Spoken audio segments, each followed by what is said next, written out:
10 a.m. If you want to join by Zoom, the information is available on the website.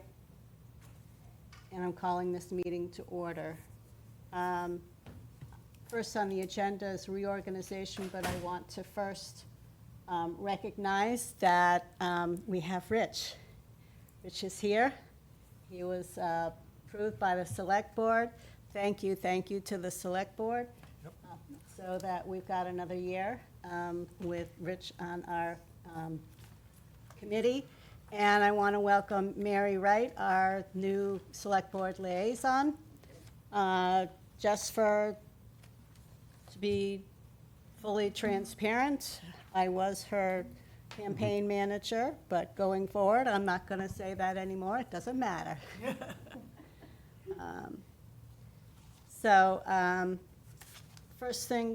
Second thing on our agenda is a vote to reorganize for the fiscal year of 2027.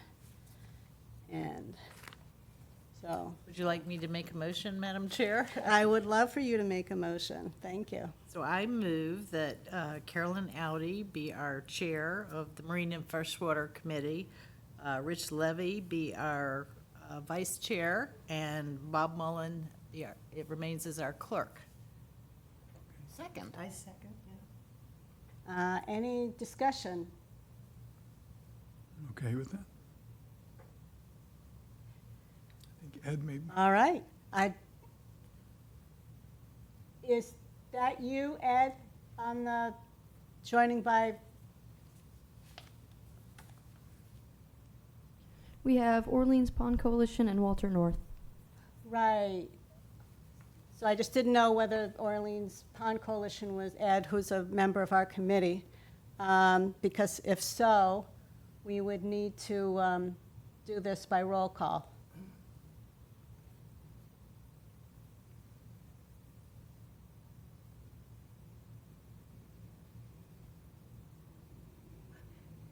I'm good to go. All right, that is Ed. So we will do this by roll call, starting with you, Ed. I, Ed Hafner. I, Valerie May. I, Carol Etzold. I, Mary Griffin. I, Carolyn Audi. I, Rich Levy. I, Bob Mullen. All right, thank you all. Rich did set up that we, have a succession plan.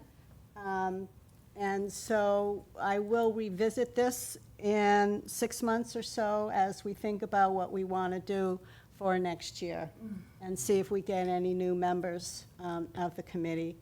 We do have 2 vacancies still, and so I encourage anyone who has some interest to put in a paper and give us, come and join. We're busy, but good group of people. Next on the agenda is to vote to approve our liaison to the Wastewater Management Advisory Committee. Bob has agreed, if so nominated. Can I have a I motion? nominate Bob Mullen to be our wastewater management committee representative. Second. Any discussion? All right, we'll vote by roll call again. Ed? I, Ed Hafner. I, Valerie May. I, Carol Etzold. I, Mary Griffin. I, Carolyn Audi. I, Rich Levy. I, Bob Mullen. And Bob, thank you so much. Yes. Thank you, Bob. Thank you. Thank you, Bob. Great job. Continuing. All right. Update on the committee charge review.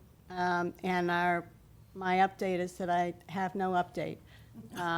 We are awaiting word to be called for a meeting. And that's my expected next step, that we will have a meeting with the chair and our chair. Meth will be there as the chair of the select board. Mary will be there as our liaison. and someone from the town manager's office, and George Meservy, who is our staff liaison, will be there. So, and Mary and I are still working on the, what came out of last week's meeting, and so we'll see where we go with that. Update on Just a the, question. yes, Um, sorry. At the last meeting, Carol, were you going to take a look, was someone going to take a look at the charter? And remember, didn't we go through that? It wasn't me. It was Carolyn and I. Oh, okay, did you And I- do that? Well, I just sent Carolyn a summary of the meeting notes of the Okay. changes that this committee identified. Oh, So okay. we need to put them in, but we will do that prior to our scheduled date. Because our Oh, okay. idea was to do a red line version to make it simple, the changes we were seeking, and offer it if acceptable to those we're meeting with. Yes, yes. Okay. So is it possible, I don't know if anyone else is interested in looking at the interim document that they put together so we can see it? Sure. We can share. I don't want to hold anything back. That doesn't mean you can't go to the meeting if you don't get any feedback. Yeah. And absolutely, Yeah. and we don't know how open they'll be to our changes. We'll Well. find out. Maybe we can give you some additional, oomph if we get Yeah. a look at it, and then we can kind of approve. I know they've had some initial meetings, Mm-hmm. but I don't know what No, that's changes they're fine. going to be recommending, Okay. yes. That begs the question, who does decide what our charge needs to be? The select board does. Thank you. It's their decision. So we don't decide ourselves what it should be. We serve the town. Yeah, Mary Wright, member of the Select Board. Yeah, the charge is, all of the committees, commissions, well, other than the regulatory, go through that you are an advisory board or recommendation boards or an input provider for the Select Board to make the policy decisions in whatever area we're talking about.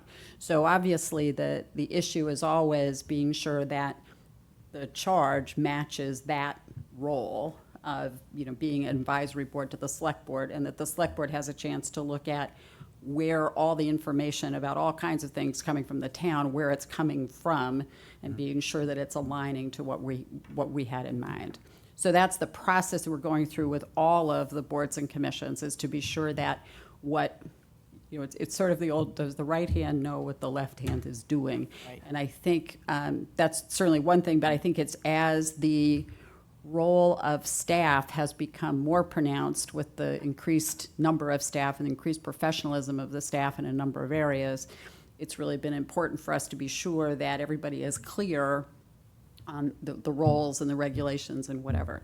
And I think one of the things that we're also really looking at, something I think is really important, is for us to all be sure to be able to say at the end of our, the year, however we define the year, did we achieve the things that we had in mind? And to understand what those goals were, and then to be able to say, yes, we met them, or no, we didn't, and understand why. And it's not so much that everybody should get 100% of what it was their goals were, but if there was something that was just impossible because of resources or because of, things changing in town, we just want everybody to be sure that they've understood what those are and we've learned from them.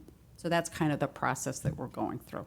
The other thing is, and I know you guys worked a lot on the comprehensive plan for the town, and we also want to be sure that everybody is clear that what we've said in that document, the Orleans 2050, is reflected in the charge of all of the committees, so that there is that sense that we've gone through all that process to come up with what we thought was important, but does everybody know who's responsible for looking at those? So it's a realignment time, so everybody's going through the pain that you're talking about, all right?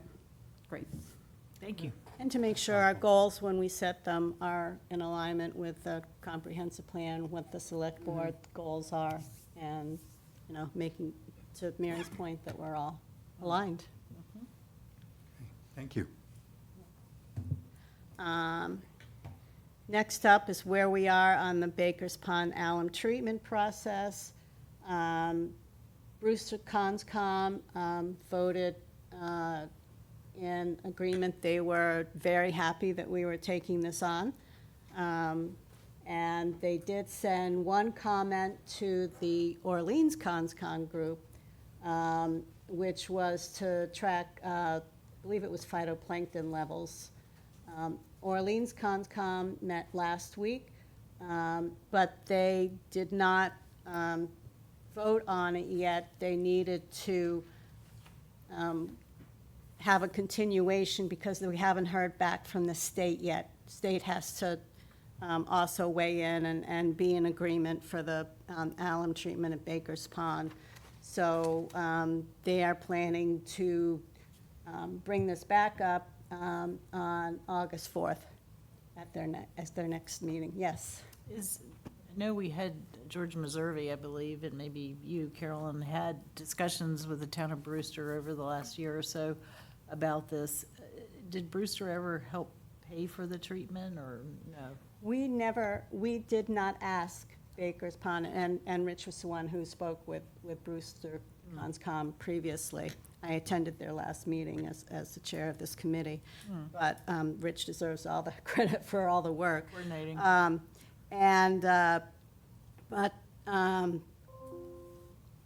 So sorry. Well, it's a thought to keep in mind for the Oh. future, because my understanding is they share a lot of the frontage on Baker's Pond, and it would make sense for the towns to share the cost, I think. Yeah. We were very clear, based on conversations that George had had with Brewster, that since the alum treatment itself will be in the deepest section of the pond, which is not in Brewster.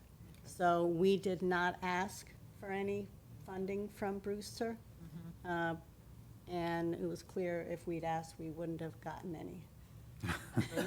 There is I'll say that that. out loud. Yeah, yeah, I'm not sure I'm totally persuaded by the argument that the deepest part is not in Brewster, but anyway, you did what you could. But I think it's something to continue to raise with them, because Yeah. I think it's a done deal now, to be quite honest. Yeah. I don't want to, yeah. yeah, I hear you. But I think the other obvious reason why it's our job more than Brewster's is the public access is really all through Orleans. Whatever that access is, it's mostly on the Orleans side. Correct. That's true. Yeah, I think obviously the Brewster, people who live on Bakers, they Exactly. access I it mean, through their And own. they may contribute to the reasons for They the alum do treatment, contribute. But Yeah, the usage of the pond is of a bigger concern to Orleans by well, I'm sure that the Yeah. Brewster folks drive to Baker's Pond, as do Orleans. Exactly, but it's our landing, or Right. whatever you choose to call So a it. couple things. So there are 10 homes in the watershed that are adding wastewater. 8 Orleans, 2 Brewster.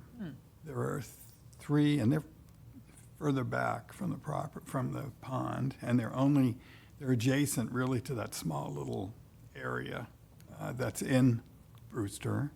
And there are 3 additional properties that may contribute in the future but are not contributing now related to their lack of development. The future piece is where Brewster comes in, where we start looking at the long-term strategy Right, to try to remove, that's more in other important. words, we can't sewer those properties. So the way we're doing it now, so we have to go and then take those properties and try and isolate their wastewater somewhere. And so I think that's step 2 of this process, is to then look at that. And we've been long-term. very clear that, alum is an interim solution. It doesn't solve anything, but it helps keep things quieter. We know it's not a magic bullet, but it will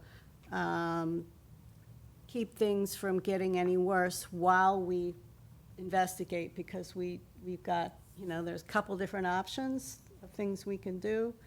That would be a more permanent, and so let's open up that conversation with Brewster, and they need to be a part of that.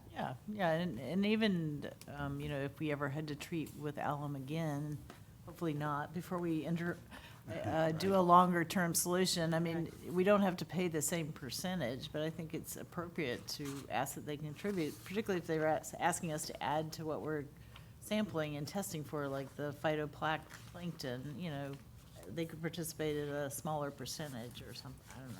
Just makes sense to me. We'll see, and I look forward to those conversations about how we, take it and Yeah. provide a solution. But not a big deal. I'm glad it's moving forward. Yes. All right, thank you. By the way, that was a really good meeting, I thought, the CONSCOM meeting. There was a lot of really good discussion there. Good discussion and good If you questions. haven't seen it, you can go back and look at the video. It would have been last week's. I think, It would have been last week, Wednesday? 29th? Yeah, last CONSCOM. No, worth the visit. 22nd. And it would have been the first hour Yeah. of the meeting. So it was a very robust discussion. And there were some folks who stood up and spoke. Yeah. That's a good place to get some good information. Yeah, a couple of the people from Friends of Baker Pond, 2 people spoke up, as I remember. Nice. Ed has his hand up. Oh, yeah? Ed? Yes. Sorry for that beeping noise. I'm at Hyannis Harbor, and that was a ferry coming by. But I want to second what Mary said, namely that I think Brewster should pay a little bit for this. And it's the septic phosphorus that's going in, and you mentioned there are 2 homes out of the 10 Yep. that are on the Brewster side. So to me, that translates to 20%. And I would recommend that we send a letter. I understand that this deal is done for now, but I would still like to be on the record asking them for payment, because otherwise, if we don't do it now, in the future, they're going to assume we're doing everything. And so I would like to set the standard now with a letter, but not to hold anything up. So that's my idea. Valerie? Given the fact that the decision has already been made, I don't know how we would be phrasing that letter in a way that wouldn't be holding things up. I mean, unless Want to make we sure wanted you're to- speaking into Sorry, it. unless we wanted to say, in the future, unless you want to put this in the future tense, but I wouldn't send, I would be. I would hesitate to send a letter on a done deal. I mean, if you want to talk about it in terms of the future, fine, but I don't know that it seems appropriate to do that now. And mainly, I just want to see this go forward without a hitch. And if I got a sense from you, Carolyn, that you felt that there might be a hitch if we push that thought forward. I agree that we can't go backwards. We need to move forward on this, and I do want to make sure that we move forward without a hitch. We don't want to, their vote is their vote. That's already been recorded with Orleans Conscom. But Ed, that doesn't mean that we can't keep the lines of communication open with them, and I do believe that they are well aware that we are expecting them to participate in the conversation about what, for a more permanent solution, whatever that may be. So, And I don't know if we do follow up on their conservation, the Brewster Conservation Commission request to do the phytoplankton sampling, is that what it was? You could write a very polite letter back and say, we're adding this to our scope if we are able to do that. And then just a closer, we hope that Brewster will participate on some percentage basis on future steps that we take to protect Baker Pond or something. It just, it could be, it could be woven into a communication, or we could wait for the next opportunity. I'm good either way. I think we can go back and look. It could have been phytoplankton or zooplankton. I can't remember which Oh, one. thank you for bringing that up. Yeah, I think it might have been zooplankton, but I'm Zooplankton. not sure. Okay. But to the point, they asked Had to do us, with they asked fish. us, they asked us, Feeding fish the and, feeding fish, Right. thank you.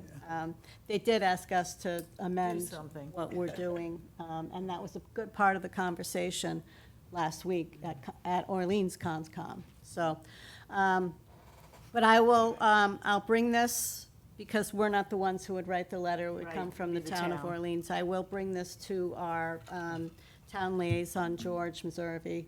Yeah, I'm happy And make with sure whatever he he's decides. aware that this has been brought up in this committee. Okay, that's He fine. was not able to join us today. He's had a conflict.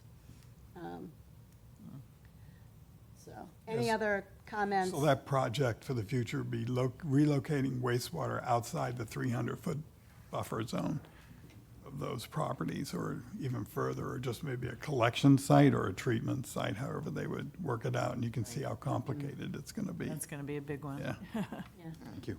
yeah. Anything else on Baker's Pond? All right.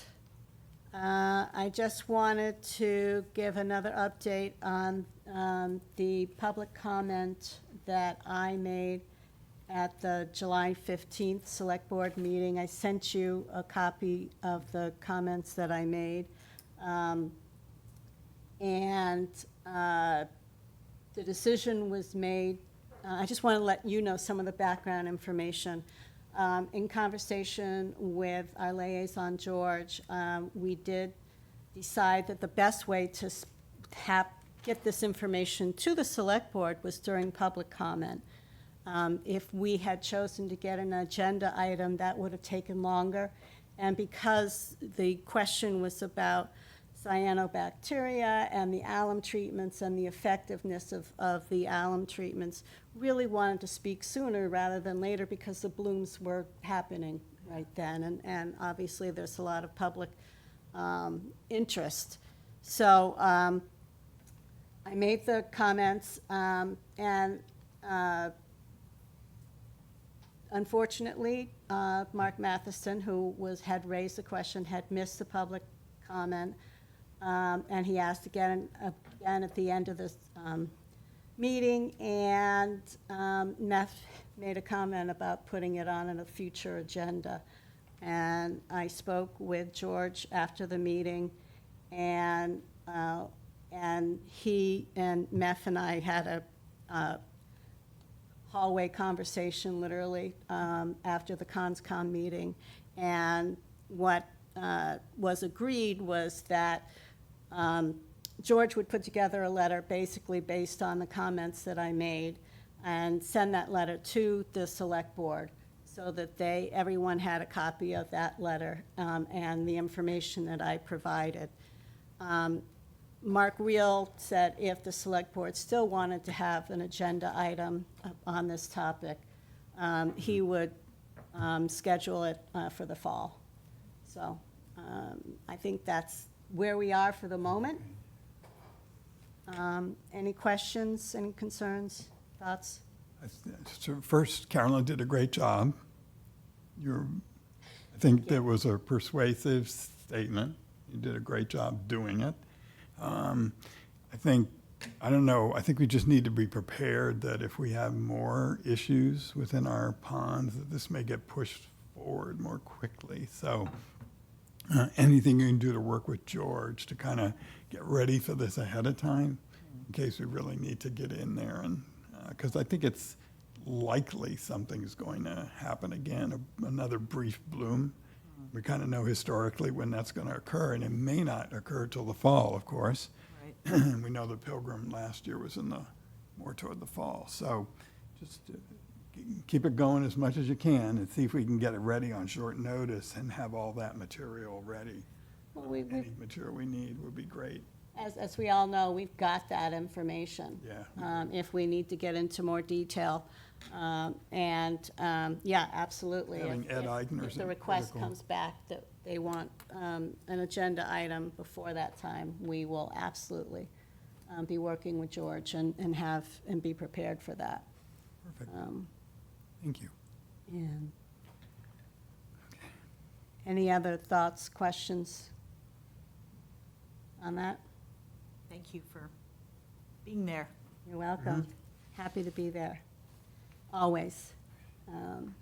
Because it's an important topic, and I really want to make sure that the public is aware that the alum treatment is, to the best of our knowledge, and this has been vetted by Ed Eichner, our water quality consultant, that to the best of our knowledge, the alum treatments are doing as well as to be expected. They can't fix everything. They're interim treatments. And we know, particularly in the spring and in the fall, there's likelihood of some shallow water blooms. And, and I'll get into it in a little bit later, but really pleased that if we're going to have a bloom, really pleased is not the right word, but if we're going to have a bloom, these were all resolved within 1 week.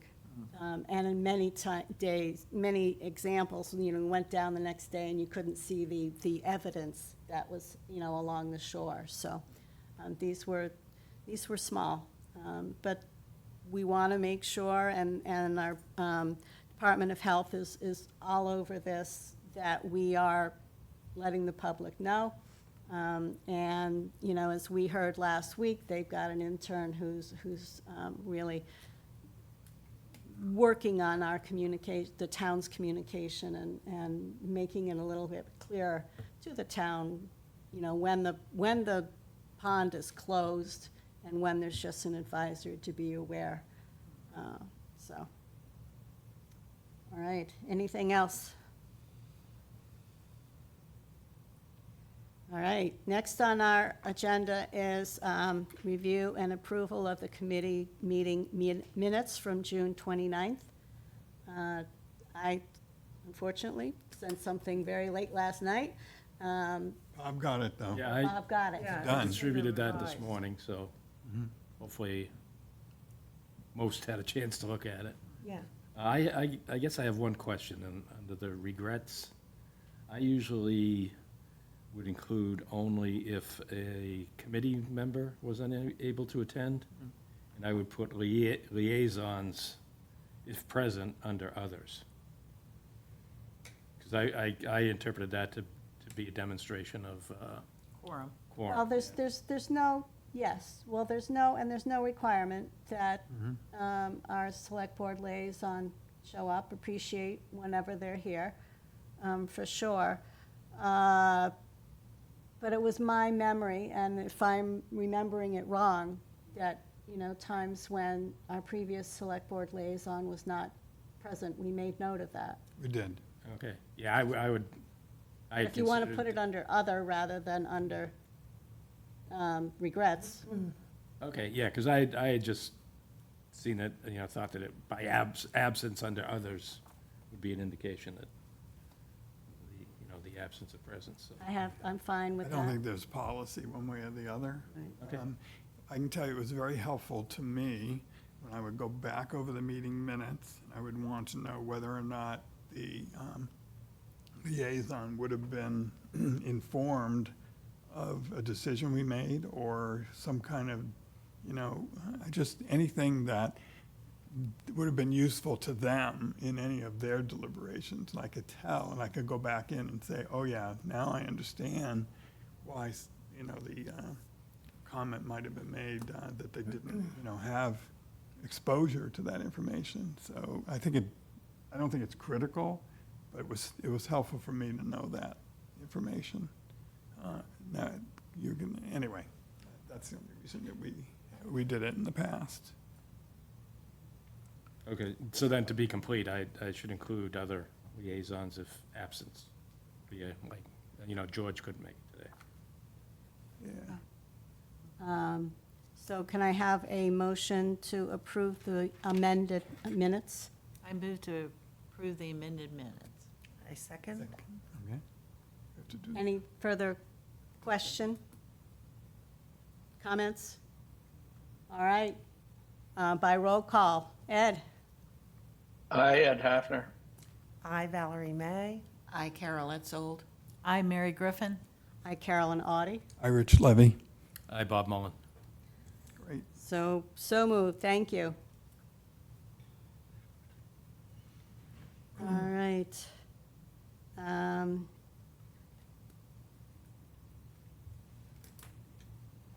Okay, cyanobacteria testing update and health department.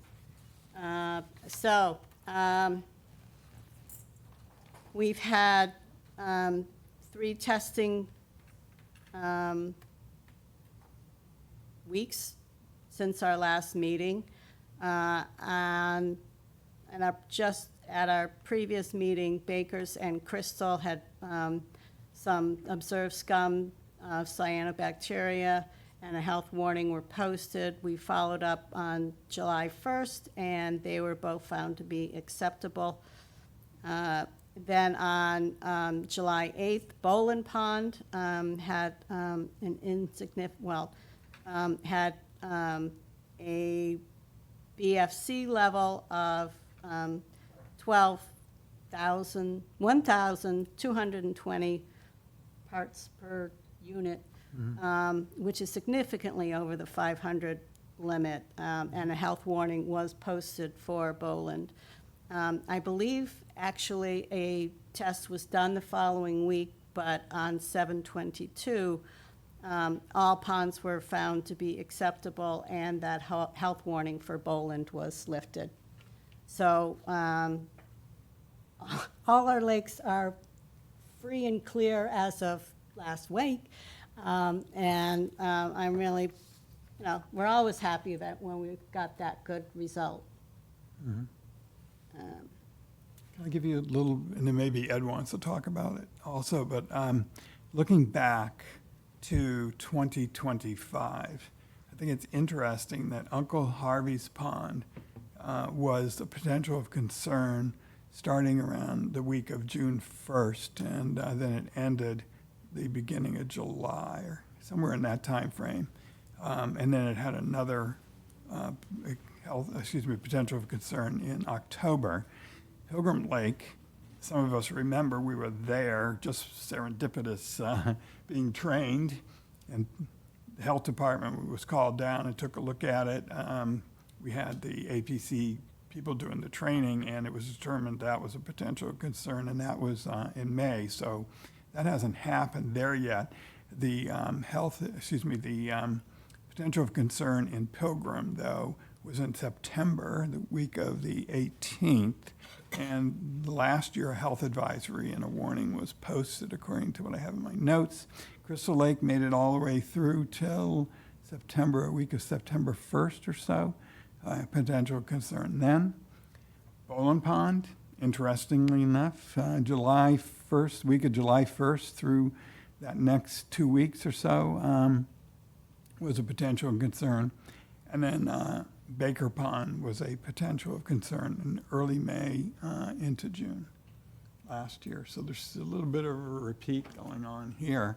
And it'd be interesting someday just to go back and look at all of the results since 2021 and get them into a table and see, is there any way, maybe with AI we can even see if there's a trend or something. But anyway, so just a look back.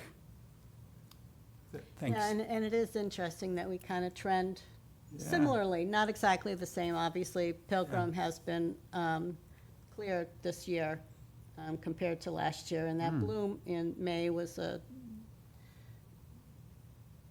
multi-week bloom, Yeah. as opposed to what we've had this year so far, which is kind of interesting as well. But any other comments? Does Ed have his hand up? No. And I had talked to Ed about taking on the spreadsheet. If you're still willing, Ed, I will talk with you later about keeping that spreadsheet going for this summer. Any more questions? And the Health Department has started making some changes. I had invited Meredith and Rowan to speak today, but they really felt that they didn't want to come forward until they had finished the changes that they wanted to make to the communication. So I'm hoping that we'll get Meredith. I suspect Rowan will no longer be with us by the time we meet in August.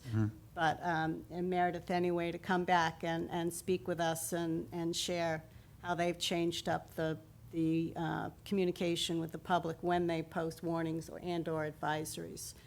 They, if you remember, when they posted for Boland, it was worded a little bit differently. They go into a little bit more detail, which I think is a good start. Ed? Yes, so I spoke with John Smith, who's on the board for the Board of Health, you know, and they are, as you say, redoing their signage policy to make it more clear to the public what it's all about. For example, when you see the yellow potential of concern, they did post the sign that said swimming is not advised, it's unhealthy and all that, but with the potential of concern from APCC, there is no advisory to stay, it's to watch out for yourself. And the general policy from them is, unless we're in the red category when there's clear danger, and the staff, our Board of Health issues an advisory to stay out. If it's the yellow one, you're on your own. The public is on your own. The yellow is just to advise them that the conditions are looking poorly, but you have to use your own common sense because there's no yes or no about that when you're on the yellow part. Also, I'd like to mention that the Orleans Pond Coalition is arranging in August, I forget the date exactly, might be the 9th, to have the pond associations, all the ponds in Orleans, have an annual meeting. And at that meeting, there will be a discussion of cyanobacteria and how the testing goes and all these issues that are important to us. With regard to what Rich said before about the various ponds and everything, for me, the big takeaway is if you look down from above, so to speak, the big takeaway is when I first moved to Orleans, like 10, 12 years ago, there were hardly any issues. And now we're having more and more issues. So the message is our ponds are impaired. We need to do all we can to fix the ponds. The cyanobacteria is a way we can measure the impairment and how it's proceeding. And again, it's not an absolute science. It's more like medicine, where there's a little science there, but there's also interpretation by the doctor, and it's the art of science. So I think the warnings about cyanobacteria have to be taken with, you know, everyone in the public has to be educated, and they have to know what's what. We can't be telling them for sure what to do. It's on them to make the final decisions, at least one with regard to yellow potential of concerns. And so that's sort of my overview of what's going on in the cyanobacteria world. Thank you. So in addition to the Orleans Pond Coalition meeting for pond groups, there's also APCC has a meeting upcoming for their pond network group. So that meeting is upcoming. So there'll be a number of opportunities for us to participate and hear what other towns are, well, in case of Orleans, what other pond groups are thinking, as well as APCC, what other towns are doing. Are you going to send out Yeah, something with those dates? Excuse me? Are you going to send something out with those dates, or, I can. well, or, Yeah, it's a good idea. I Ken? So I wanted to say one thing. Carolyn just reminded me with regard to APCC. They recently, I think 3 days ago, sent out an information sheet on cyanobacteria. I don't know if you all got that, but it was very informative. And it was sheet number 1, they said. So I Yes. assume they're going to be updating periodically on this issue, very important issue. I think we'll hear something this week anyway. Well, that's what I read. So if you're not on the APCC, they have a link where you can sign up to get information from them. I recommend getting on that list so that you hear what they are saying and sharing. All right. Anything else on cyanobacteria? All right, let's move on to our wastewater management advisory update. We had just one meeting since this committee last met. We had a meeting on July 9th.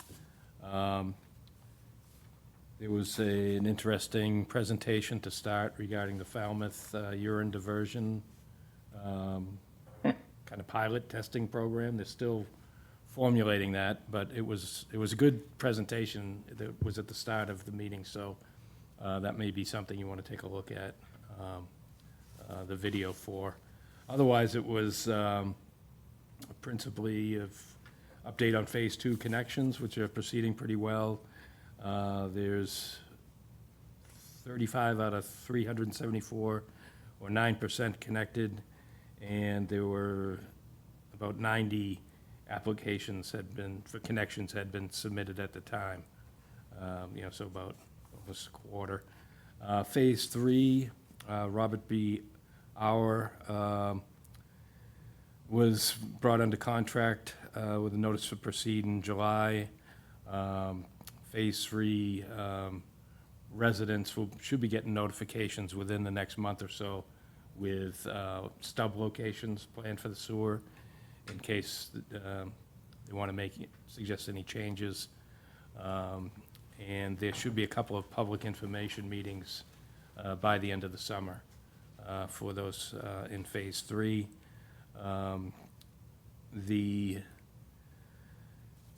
They'll break ground probably September, October, or sometime this fall, and construction will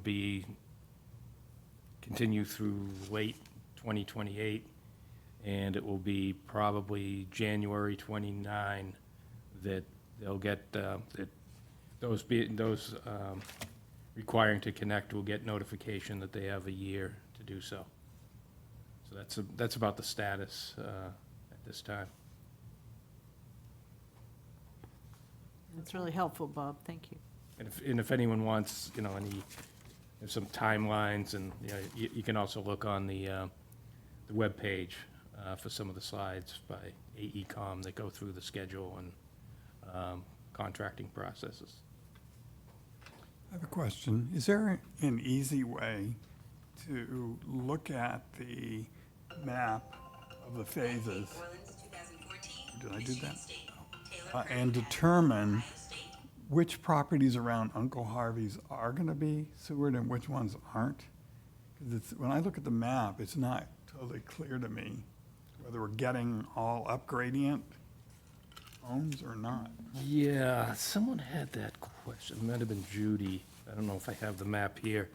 But it looks like, if I recall correctly, up gradient of Uncle Harvey's, I believe, is in a much later phase, maybe Phase 10.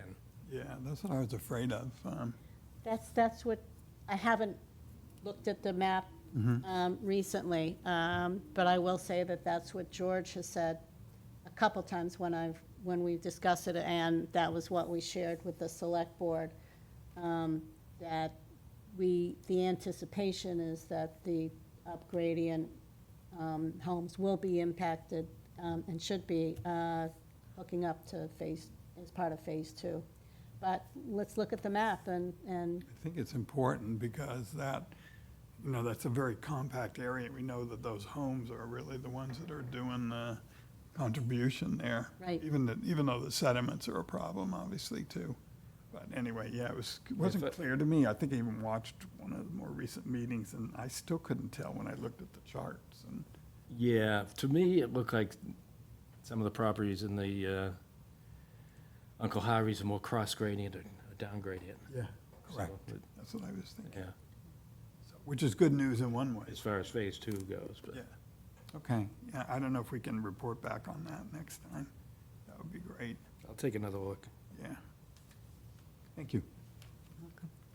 Any other questions, comments?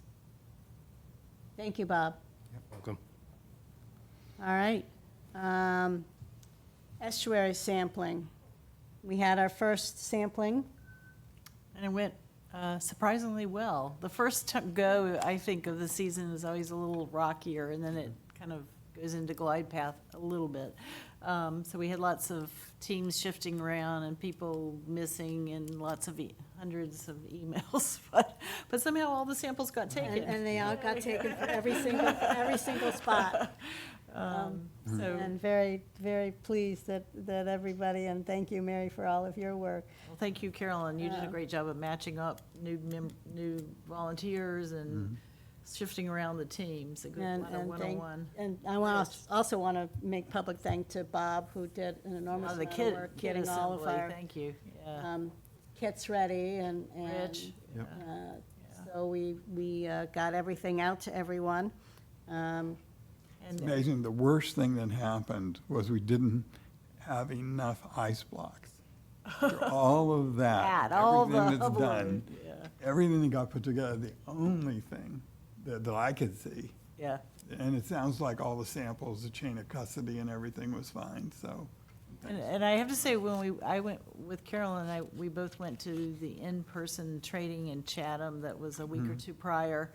And the person that has taken over Bob Duncanson's role, her name is Sarah Griscom. Sarah. She sort of looked at Carolyn and I and said, Orleans samples are always like the best, like your sample sheets, your samples. So she complimented us on the work that all our volunteers are doing. So that was nice to hear. The other thing I wanted to say about this is our next sampling date is coming up this Monday, August 3rd, Week from today. a week from today. And the sampling window for all of, for Pleasant Bay, that's my sampling, is 7:30 to 9, and it's slightly different for Nauset. I didn't. It's a little bit earlier for little bit early. Nauset. It's earlier for Usually Nauset. 6 a.m. is when it Yeah, starts. they have a very early sampling window this year. But anyway, I'm going to send another reminder email out probably this Thursday or Friday. Thursday would be better, probably because of the weekend, to all the samplers. So that's what's So we coming up. do have new volunteers this year. We were able to get several volunteers out onto boats, and one of our volunteers is going to become a boat person, a captain. And so we have more volunteers that are going to try and get out on boats, and I've spoken to a couple of our seasoned captains to see whether they'd be willing to, take on some additional people, and I know we've got to fill another spot. So more on that. But I'd also, we got a couple more volunteers coming online this time, and I'd like to ask for some help contacting the volunteers. It's as Rich will attest, as he tried to talk to new volunteers for the herring run. Sometimes it's takes a few efforts, calling, emailing, to try and contact them. So I'm wondering whether anyone would be willing to help out on that. I'm happy to help. I mean, That'd be great. you guys just want us to call? Well, remind them? and there are, some are freshwater and some are estuary sampling. I think I know who's who, but there are some we don't know. So that's the first question, is what kind of sampling do you want to do? and then if they're willing, and sending them the link if they want to do the estuary sampling to the training, video. the online training.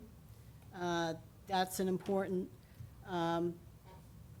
piece of information to get out to them. Then, when put you've 'em got on. names, Yeah. let us know, and we can assign them as best we can, so we can get them out on the One water. of you's gonna send me a list of names and I'll emails. send you a list. Okay, great. Because, you know, we have a lot of people that at a farmer's market will put their name down saying they want to volunteer, but, you know, it kind of shakes out when they realize they have to actually do work, like get trained and show up and, you know, so. Well, and the so dates I think come we need- forward, We need too. some friendly the hours hours. to see if they're willing to really do this thing. You know, I make a point, and I know that those of us who go to the farmer's market make a point of letting them know, we're talking early morning. Right. And for the most part, that's not an issue. But, you know, maybe it's just me. I find the 6 AM for the estuary sampling in Nauset a little daunting. And this is a more systemic issue, and I have not talked to the chair, as I probably should have, or anyone else about this, but I'm just throwing this out there more as a future consideration. I just looking at this whole thing, I think Carolyn and I have been sharing the estuary sampling responsibilities after Judith Bruce did it for like decades. You know, I mean, Judith is a workhorse. And she kind of gave it up, saying, this is too much for me to handle. I mean, she was willing to stay with the pond coordination for a while, but and I guess my personal thought, looking at this, is it would be great if the volunteers could be the samplers, and maybe we could still assemble the kits, but I wish our town had a staff person who's all or part of their time, or a part-time person that would be the overall coordinator of this effort. Some towns have that, and we have a big sampling effort, because we do both Pleasant Bay and Nauset, and it involves, just the estuary sampling is over 60 people, and the pond sampling is 10 people. And it involves going out 2 times for pond sampling and 5 times for estuary sampling. And if there could be some overall town staff person at some, you know, and I know town budgets are tight, so, you know, maybe this is wishful thinking, but if there's ever a conversation about, like, what kind of support does this program needs, I think a staff person to help coordinate the overall efforts and help direct the volunteers that do the sampling would be a great way to ensure the longevity of this program. Can you Others may disagree with that, but that's what I think. Can you just put together, you know, when we, Carolyn and I put together all that data to generate the dollar value of volunteerism and stuff, I'm wondering, can you do the same thing related to what it's taking, the two of you in particular, to, and then you know, the transportation and stuff is another story, but putting that together, can you put together, it's like a mini job description that has the hours required and stuff, because otherwise, The Hard to- hours were included in the, in Were. our break it I out. cost don't know if we analysis. can pull them out there. I guess there was, you know, when we did all the cells, we added them all We together. we So one of split it out, those cells right. is probably it. If you can go back and get that information so that if you were to ask or talk to George about it, then let me. It seems like almost a more reliable way to do this, excuse me, is to figure out if other towns have a part-time coordinator. I don't know which towns have that, but it would be interesting to see, you know, how much of a staff person's time is it taking, you know? Yeah.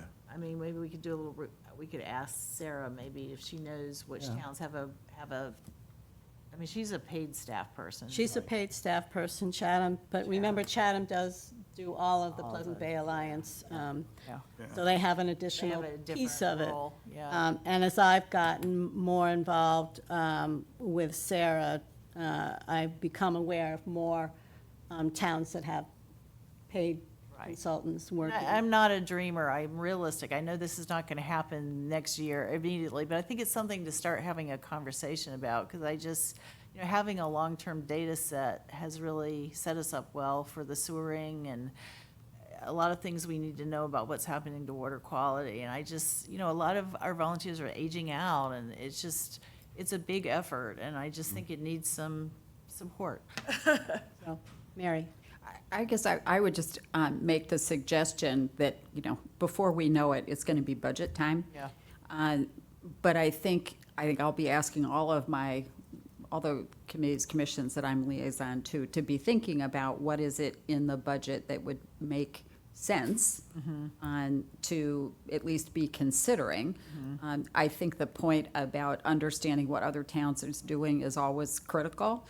But I think certainly this is a town that's saying, certainly all of the efforts on wastewater management, it's about, we need to be continuing this database. We need to be able to say, this is really what we're doing and why we're doing it. And to the point that was made earlier around how the need to do this continues to increase. We didn't used to have pond problems, right? So if this is a problem that we should be addressing in a more comprehensive way, then I think we should do it. And at least we should understand that it's something that someone thought was important. And so back to that conversation about what's your role, it's to advise, part of your role is to advise the select board on what would be a good thing to do in order to maintain the water quality. Right. So I would encourage you to do it. I would also say this, if this is something, I was thinking about this when we were talking about, should Brewster pay for part of this or any of that? I mean, I think this whole move towards the regionalization of how are we dealing with our water is critical. I mean, we're going to be talking to Eastham about, what we should be doing in the Nauset Estuary, blah, blah, blah. So the idea of, is there a function that could be better shared amongst the towns? Because it's something that you don't necessarily, if you're trying to coordinate stuff, you can be doing that from sort of any place. And just knowing you're coordinating this in Orleans and this one in Brewster, or this one wherever, the skill set is going to be very similar. So if there's an ability to be thinking about a regionalization solution, that's probably, we might as well throw everything up on the wall and see what sticks and what might be a useful strategy. So I encourage you to think about it, and all the points have been made about what's the data that's going to be needed in order to make the case, and then throw a few more things in too. Okay. So thanks. And I just want to add another thing to that. I do think that as the town thinks about what is the responsibility of town staff versus Right. the volunteers, this is already a part of that conversation. That was sort of why I was bringing it up. But I would also, I'll do a little bit of, just a reminder that Orleans has really started the water quality testing for the Cape. We've been doing it for over 26 years. And recently, in both the work that's being done to fix the herring run at Lonnie's Pond, Pilgrim Lake, that herring run, as well as some of the information that we've been trying to look at more recently on freshwater particularly. There was a concern that over the years we had cut back on some of the testing that we had done, and information wasn't available because we hadn't done that testing. So I do want to ensure that we, how do I say this gracefully, that our testing continues as robustly, if not more robustly in a certain circumstances than that we are now, that it doesn't become, I think as if this does move to the town, and there's some good reasons for that to happen, that we as a committee really make sure that we're paying attention so that we can Agreed. speak up if we feel that that it's slacking off a little bit. I think that's fair. So, just a few thoughts about that. Yes, And Carol? it seems, when I look back on when I was first on the Water Quality Committee, and it's really continued through, that it's always been a point of pride of this committee, of all the work that's being done on a volunteer basis compared to that similar work in other communities. But as this job seems to get bigger and bigger and more complicated, it's kind of a question of burnout. That people have done, especially the volunteer coordinator roles, which in my mind are a nightmare of juggling. I think you'd get a people. lot of agreement on that. I see heads bobbing. But it's exhausting, and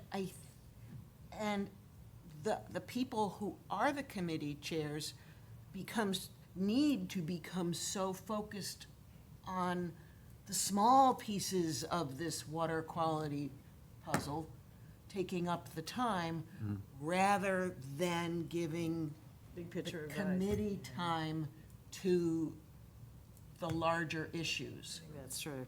And I think in some ways, the reason we keep doing it is because There's no one else to do it. nobody, well, and the town isn't going to say, oh, we'd love to pay for that. Yeah. We have to ask. And We have to make our case Exactly, yes. if it And I- needs to be. You know, I think I still see there's a huge role for volunteers and for this committee, and like, you know, volunteers are actually taking the samples, you know, there's the getting them to the training, assembling the kits, driving the samples. I mean, there's lots of roles for volunteers to perform, but I think my question is, you know, should there be an overall staff person role to help coordinate this program? Yeah. And like ensure that the data is saved in the right place, and I just, you know. Yeah, And I'll just put in a plug for Rich's comment about the time that it takes. I think it would be easily a full-time person, if not a full-time person, and because of what is For a split. short yeah. It's a full-time person and maybe short even period of time. part-time, additional part-time person in the summer. Could be. But Full-time year-round? Yeah. really, Huh, I wouldn't have guessed that. no, But I wouldn't have gone down that path either. Okay. But I think the benefit of having volunteers actually going out and pulling up the bottles and doing the physical work is also wonderful, Awareness. bingo, that they are spreading the word about Yep, it is. what the quality of our waters are, because they've got skin in the game. And they've done the work, and And they're our the ones who volunteers are our best are ambassadors. very dedicated to the quality of water in Orleans. The residents of Orleans, and I'm not excluding the summer folks, I'm excluding everyone in Orleans, are extraordinarily tuned in to the quality of the water, and have been supporting us at town meetings when we've made requests. Yeah, And so I'm very grateful that we live in this town that believes and feels that way. and I saw that just from the few surveys that, and the few people that I talked to, even though they still don't know who we are, they like the work, they know that there's work being done, and they know how important the issues are. So we've got a good audience and a good workforce out there. We just have to make it easier to get it in place. And to your point about the middle of the winter, you know, that person might have a few minutes to share with other parts of the town. I can see it being part of a, But I do think that it would be a mistake to only have a part-time person. I think to have the type of coordination that we're talking about, it takes someone who's dedicated to it. So, anything else? Question. Yes? Going back to the little contribution that I'm making to this, do you need these folks need to be contacted for August 3rd, right? Let's talk about that, because I want to be realistic. Right, well, because if they do, can you send them to me today? I will send them to you today regardless.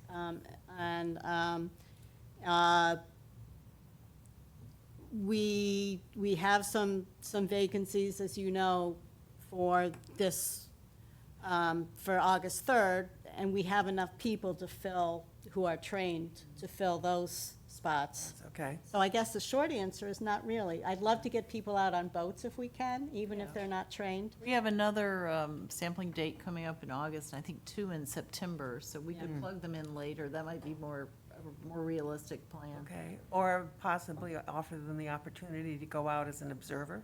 Yeah. I Okay. think I'd that love would to get be, people out on Yeah. boats, just so that they can see.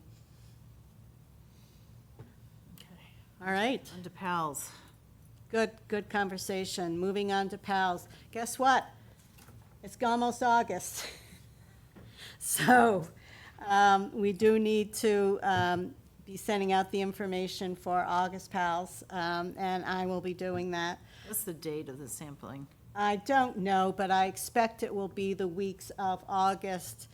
I wrote it down, August 17th and 24th. I believe those will be the weeks of the PALS freshwater sampling. And we did get some folks who were new folks who were interested in PALS, which is great because we've been stretched a little thin for that. We've got it all done. This is a dedicated group, but we do need to share the fun. So, and especially to get people out in August, going with some of our more experienced people so that next April they can take it on. All right. Okay. Moving on to Cedar Pond. I'm going to group the next three together. Cedar Pond, the 2025 Crystal Lake post-alum treatment. So the year 2 report has come out. That is the second of 2 years post-alum treatment. I'd not mentioned here, I'd already sent Pilgrims. We've got Pilgrims report as well. And we have the Boland Pond management plan, and that has come in. So I have asked George, and I just asked him, so I don't have a response back, whether we can have Ed Eichner join us in our August meeting. That's a lot to talk about, and we've had some conversations about whether we should try and do it all in one meeting or not. Because we don't have the sediment assessment results back yet, I'm thinking that our primary discussion point with Ed should be Boland Pond Management Plan, because if we want to make a recommendation that would ask for money for the fall town meeting, we need to do that in August. The warrant will open and close in a pretty short time frame, so we need to get Ed in and have that conversation. Money to do what, another alum treatment, or? Have you read the Boland Pond Oh, report yet? no. Interestingly, alum is not the primary recommendation that they make. And that's partly because it's a small, but it's also because of where At the school. the sentiments are coming from, and a great deal of it's coming from the middle school. And the middle school is not on I don't know if it's not on at all, or if it's not on until the very end, like when Eldridge Parkway, because Boland Pond up gradient is really along, mostly along Eldridge Parkway and back. And so we know that Boland Pond won't be impacted by sewering until, I think it's phase 17, so, or 14. Yeah, I'm not sure, it's It's- later. It's down there. I'm not even sure whether the middle school is 14 on and at all. 15. If it is, it's Yeah, that I'm end not, of the. yeah, I'm not sure if it's. Yeah. So, again, we'd be doing something in an interim basis to hold us off. But the question is, what's the right method to do that? And, yeah, dumb question about phases. Yeah. And because to me, the middle school with that amount of sediment going into Boland Pond and pollution, is there any way that the phases can be reordered to move the Eldridge Park Way section up sooner? It just seems like such a huge contributor to our overall phosphorus problem in town that's left, that we haven't already begun to sewer. And I'll just share my concern about Boland Pond. You know, I made a comment to our health agent about, you know, swimming at Boland Pond, and the common belief is that no one swims in Boland Pond. I disagree. I think people do swim in Boland Pond. Really? And I also am very concerned about Boland Pond because that's where we have teaching opportunities for both the elementary and the middle school. There are kids who, if they're not in it doing, you know, whatever they are learning, they might fall in, you know. And so I have lots of concerns. I feel very strongly that we want to do something about Boland Pond because of the impact of who will be impacted by it. The question about whether it can be moved around, I think I know the answer, but I'll let Bob. Well, Turning the it's- Titanic. It's an adaptive wastewater management plan for the town, which allows some flexibility. However, where we're at right now is a real focus on the Pleasant Bay watershed permit.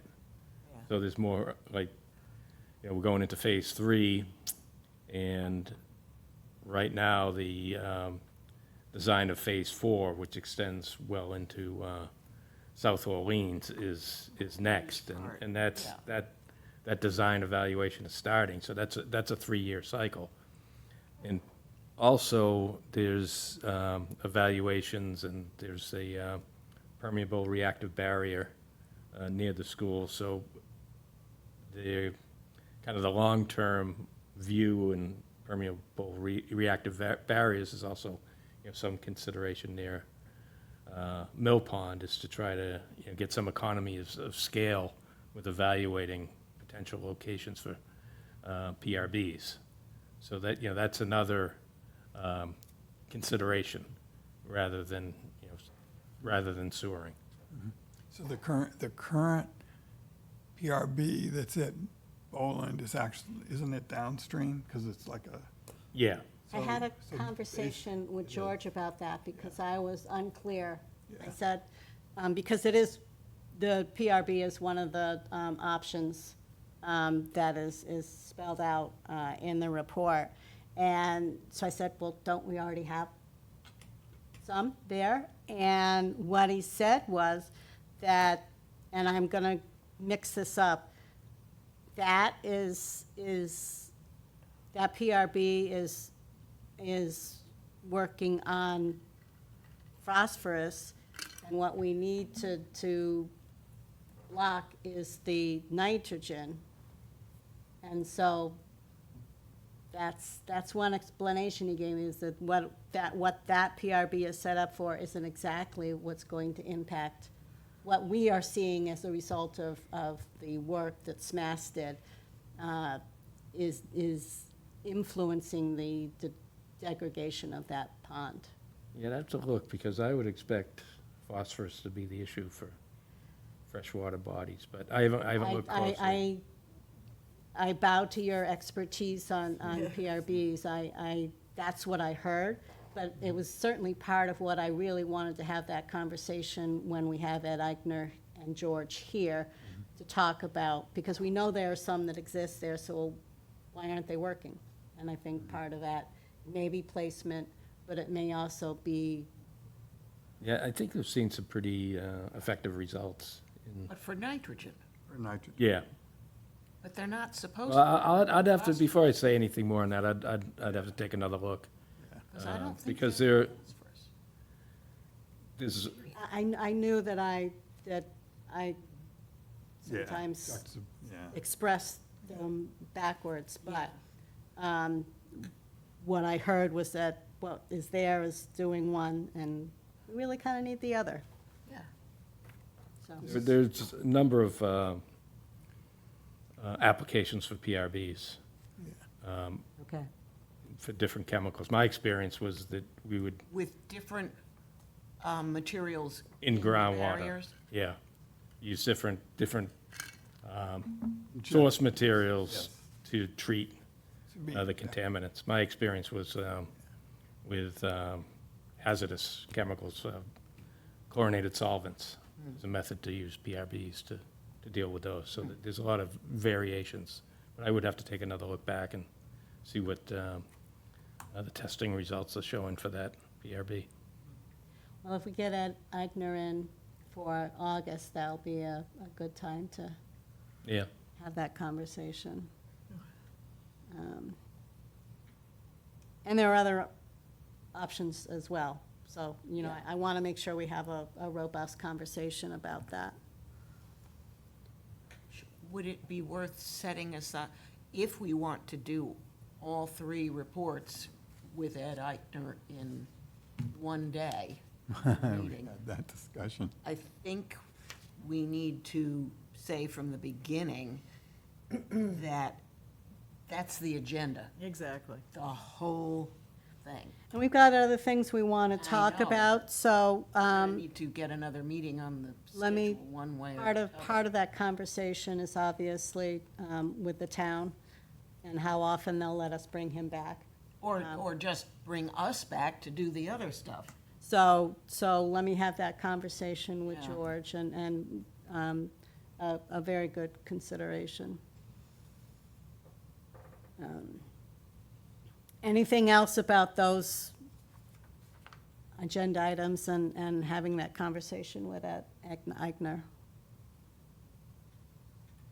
All right, let's move on to future agenda items, public education and communication efforts.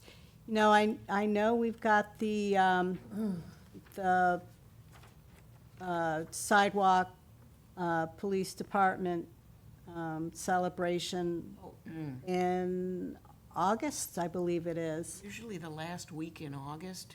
somewhere around there. And I don't know whether we want to think about having a table there.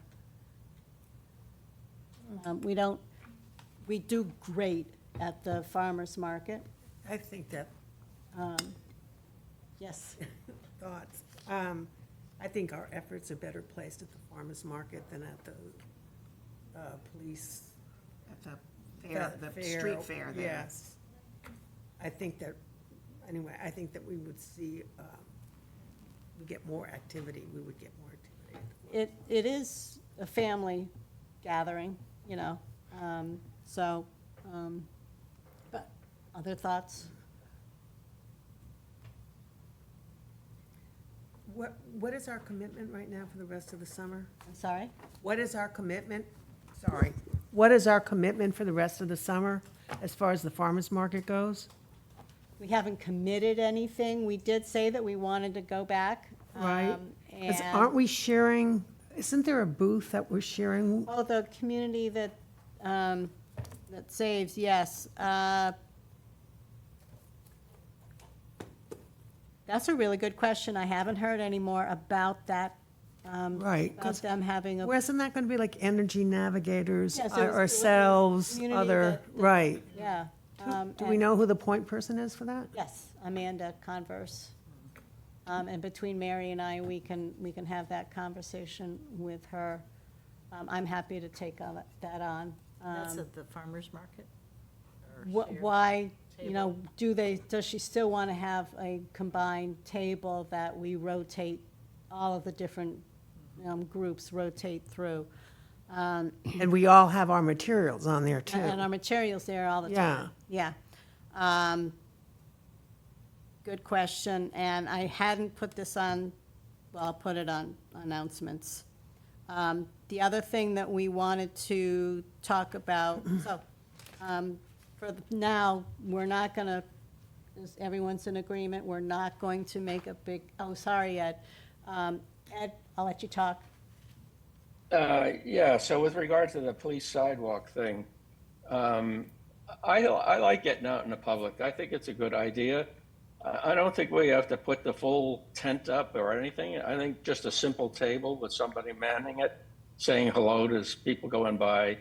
Because, again, I've noticed and others have mentioned, when you ask people, do you know about the Marine and Freshwater Quality Committee? A lot of people say no. I think Carol did her survey and got that response similarly. So I think we should take advantage of every chance we get to be out there in the public, even if it's not the full-blown tent and everything, but just a simple table, handing out some pamphlets and saying hello to the folks. But I think they're not gonna come over to a table unless there's a banner on it saying what the table is about. We've got banners. Well, a banner, sure. There's a lot of giveaways that the police thinks we probably need something, a draw. Yeah, even if it's pencils. Candy. Or candy or, Well, that'll be a draw. yeah. Swedish fish, Swedish fish, there you go. There you go. Yeah, or other kinds of gummies. Any And nautical and just marine as a gummies.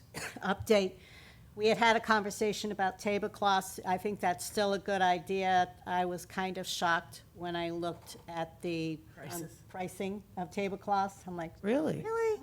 How, But I didn't do a full search. I just went out to, what was your ballpark? What was the ballpark figure? Was it excess of 100?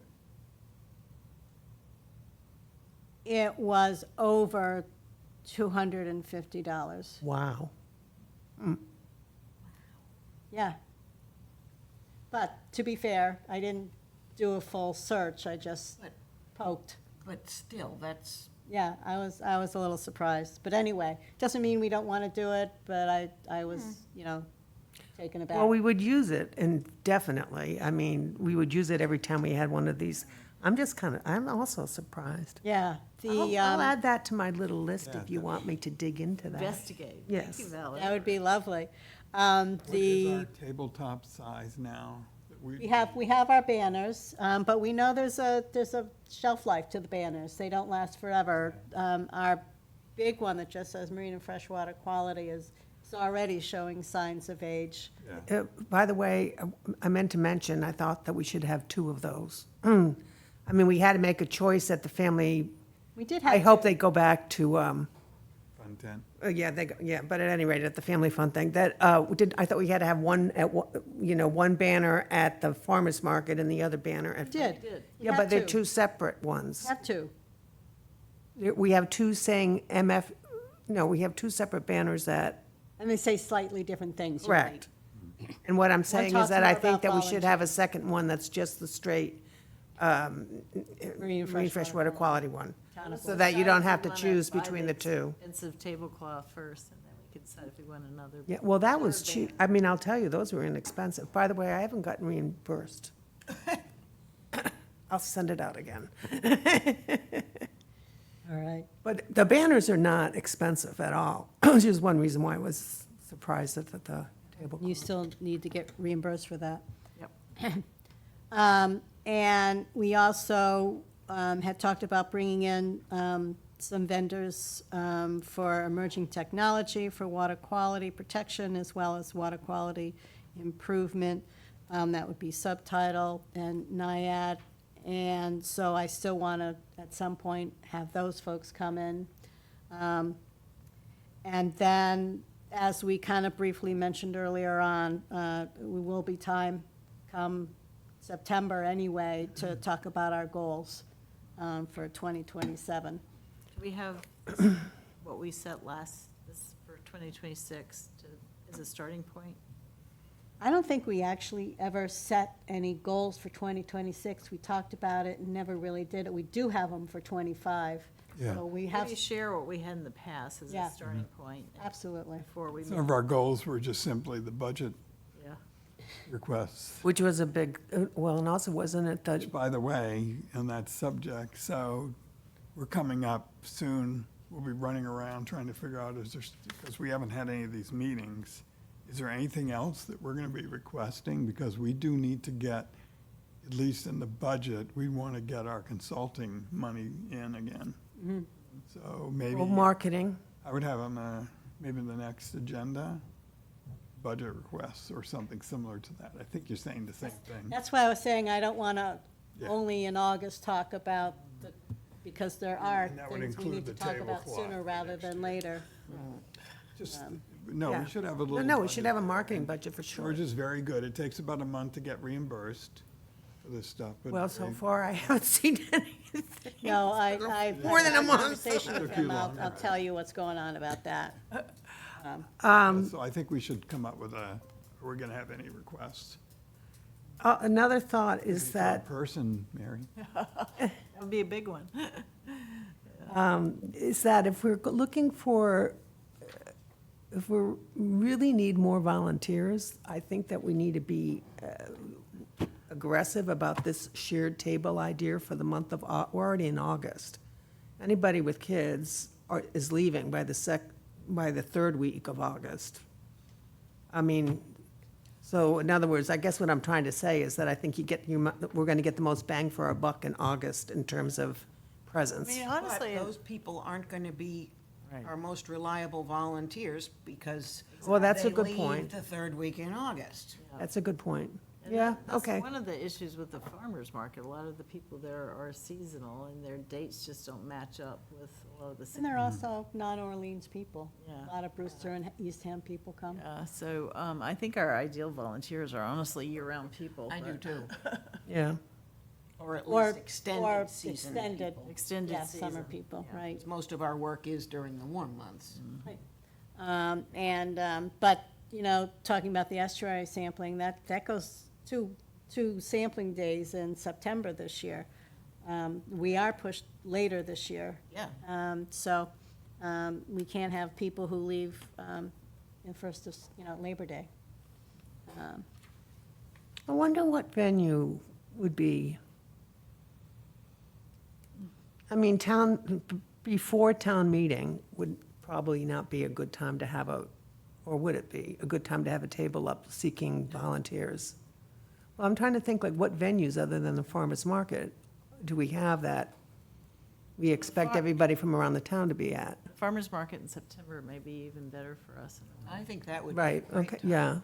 yeah. One We had, that's, we had talked about having something at the Cherry Blossom Fair. We chose not to. That's right. We know there'll be one for the outermost music celebration. I think that's Columbus That's Day a- or Indigenous that's a Day. beach. Yes, There's a thing the day before that was on the town green last year. I forget what it was called, That's but it right. wasn't officially with I worked at Clam that. Jam or whatever that was. Yeah. It was something else, but it was specifically that weekend. Yeah, there were a That's lot what I of was talking people about. there. Yeah. I collected ballot petition signatures for Nature for All. And there were a lot of out-of-town people at that, and it was sort of a tough place to have a Yeah, good point. substantive conversation, I'll just say. Okay. Because there used to be, when Celebrate Our Waters was one day, it was always like I'm making this up, but it was somewhere second half of September, which was the audience we wanted, but we never had a booth or a Well, table. and, I mean, you and Ed can speak to, this year, there will be a Celebrate Our Waters program, but I don't believe there will be the tents like we had in June. So an opportunity for us to post there. I think Orleans Pond Coalition has changed up how they Yeah. celebrate our waters. Exactly. And so June is our time to get, and we've done well. Or do we need, under the Pond Coalition program of the Celebrate Our Waters idea, do we need to get a program, even if it's the only program that day, presented under that umbrella? How do we make sure that we're at the Or the farmer's thing- market that week? Or that, and still, I think we need to do a talk do one of the library lifetime learning, Lifetime learning. Oh, that's a good Talks. idea. Very and good idea. Mary, don't you do those? I am a climate change warrior, I guess. And so I was going to announce under announcements, which is next, that a program that I usually help organize. Ellen does that. Ellen Burlow. She's totally the person to talk to about that. But I usually organize one program a year, usually around climate change. And there's a good one coming up. If this is a good segue, is it a good segue? Sure. Let's see, on, I think it's September 29th. I'm just looking at my notes. Yeah, September 29th, 10:30 at Snow Library, Lifetime Learning. So they haven't announced their fall programs yet, but they will soon, yeah, probably in August. A woman named Allison Smart, who used to be at the Woodell Climate Center. Woodwell, thank you, I always mispronounce that. And she now runs a nonprofit called OurProbableFutures.org. And she's going to speak on our probable futures, climate change and resiliency on Cape Cod and beyond. And she's a corporate trainer. She trains Fortune 500 companies on how to plan for their business for climate change. So I think she'll be really interesting. Her specialty is actually communications. And, so sort of training about thinking about climate change and what to expect and how to plan for the future is what she does. So I would recommend members of our committee check that out if you can, and sign up. When Lifetime Learning sends out their program, it'll be in there. So, but anyway, we could do another Lifetime Learning program about our work but and if we volunteers. want, if people in the town don't know about what our committee actually is and does, Or maybe it could There's be a a, place. maybe it could be a panel discussion, and we include, wastewater, we include anything. shellfish and waterways, and kind of have a discussion about how all of these committees exist And and work how we're together. different. I like that idea. And what that's even That would be each more committee is interesting to doing. people, probably. I am, in terms of a practical forum, maybe to get volunteers, I'm wondering, and the OPC folks who are currently on the board, like Rich, may know more about this than I do, and Ed, I think one of these, they have a few meetings a year where all the lakes and ponds people get together. Coming up. That's coming up in August. I think that would be a good forum to announce that we're looking for volunteers, and, some of the people will be from other towns and they won't be interested, but, Not at the Orleans Pond Coalition, that's Orleans, but, the APCC those are one. people that care about water already, that's our market. That's a good Well, the APCC one, I don't know how many Cs I just said, but that one may, sometimes when they have their programs, they have, booths, and they haven't reached out to us. But maybe we could ask or just make an But I announcement. I can reach out and to Kristen. Because they've been really good about helping us, they put in their e-news, looking for volunteers, but if we could physically be at that and either have a table or just stand up and say, if you're willing to be either an estuary or pond sailor, come talk to me after this meeting. Well, I plan to attend, so Yeah. I'm happy to I- get on. Along those lines, in other words, making it simple, I like Ed's idea of a really sort of stepped down, maybe, what am I, not a coffee table, what am I trying to say? The little small, like a picnic. Yeah. Yeah, collapsible table, Yeah. with. Our table. Thank you, card table, there it is. But I like Ed's idea of having a very, easy card table, no video, just, maybe balloons so that people stop off and a thing of candy. And somebody manning it, saying, we're looking for volunteers and here's what you can do. Then you're not having to worry about electricity or, Yeah, good idea. weather or so forth and so on. Yeah. Anyway, we sort of have a kit together now at this point for a larger presentation, like at Celebrate Our Waters or the Farmers Market. I think it would be a good idea along Ed's thoughts to put together the same sort of like little simple thing, yeah. Question, is it time to order some more magnets? Those magnets were donated by the way, by Leslie. Yes. Magnets? We have magnets with a variety of pictures of herring, of the herring run. And they're great fun to have. And they're pretty popular. Yeah, they are. Oh, I've never seen one. I haven't either. And on the cards, the QR code is still working, so Is it? Amazing. That was good.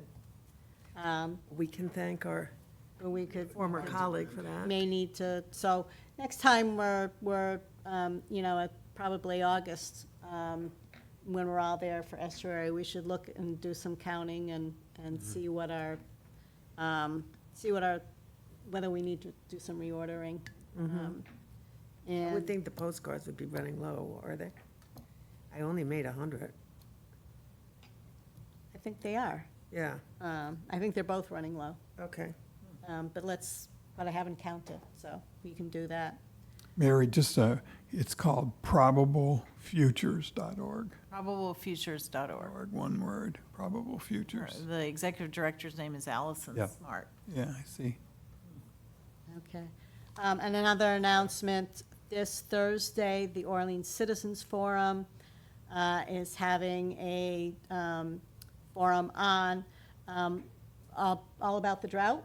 Oh, And water supply explained, and so Meth Runyon is going to be speaking, talking about, some of the key issues before the select board, and